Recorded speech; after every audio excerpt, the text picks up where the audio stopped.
রান্না করব পাঁচমিশালি মাছের ভুনা। প্রথমে তেল দিয়ে দিলাম চুলায়, এবারে দিয়ে দিলাম পেঁয়াজ রসুন,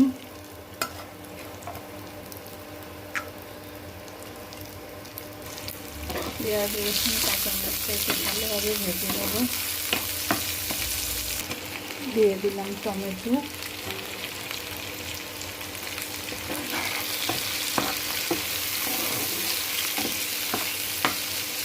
এবারে দিয়ে দিলাম হলুদের গুঁড়া, দিলাম মরিচের গুঁড়া। বন্ধুরা, ছোটো মাছে একটু ঝাল না হলে ভালো লাগে না, তাই একটু ঝালটা আমি বেশি দিয়েছি, আপনারা যেভাবে খান।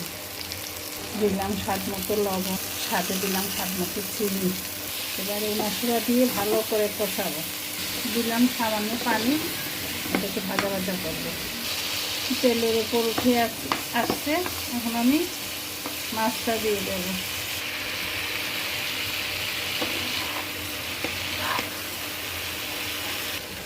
সব মাছ মশলার সাথে মিশিয়ে নিয়েছি, এখন সামান্য একটু পানি দেব।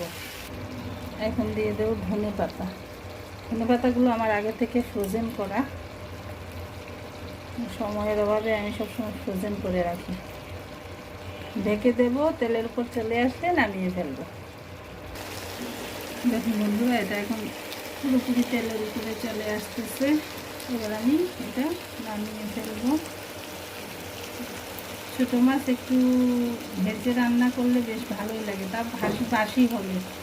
আর যদি টাটকা মাছ হয় সেটা পেঁয়াজ দিয়ে সুন্দর করে এমনি হালকা ভেজে অন্যভাবে রান্না করলেও, সেটা সবাই আমরা রান্না করি।